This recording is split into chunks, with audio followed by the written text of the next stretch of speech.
For today's video mga brother, ito naman yung papagawa natin mga brother. So magpapagawa tayo mga brother ng kisame. So mga brother, ang plano ko dito mga brother ay lagyan natin nanto ng PVC panel. So ito yung uso ngayon.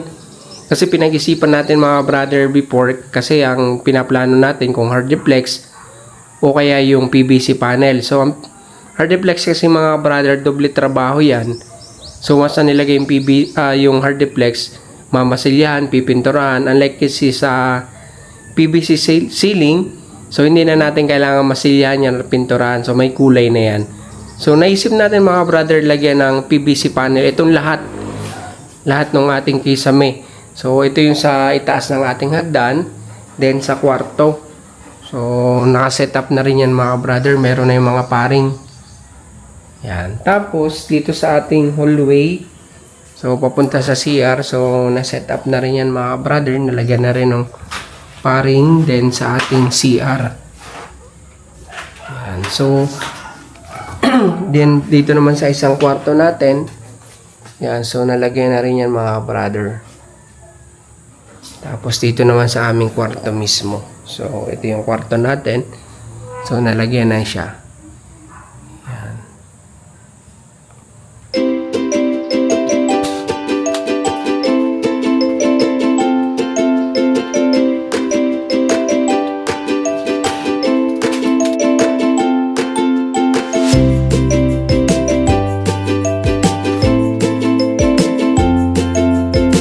Kompleto na rin to, nalagyan na rin ng purlins. So ang gagawin na lang dito, sasalpak na lang dito yung PVC ceiling.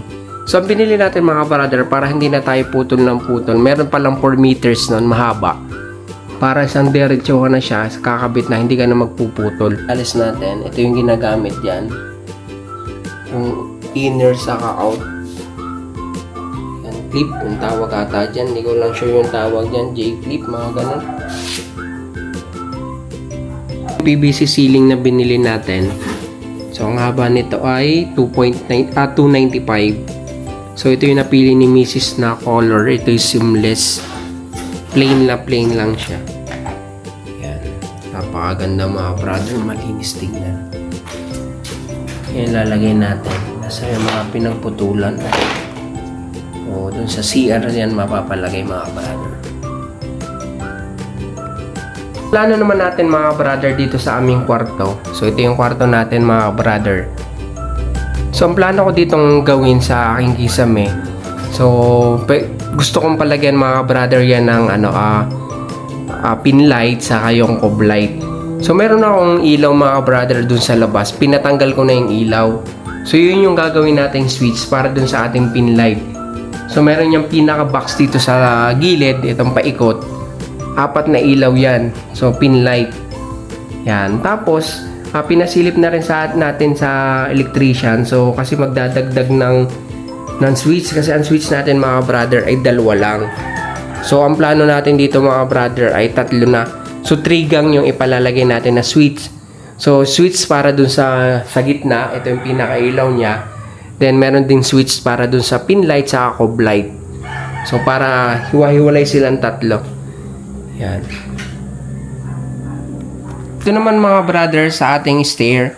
So ang plano natin dito mga brother, gusto ko rin palagyan ng design. So dito naman man switch tayo. So same procedure din.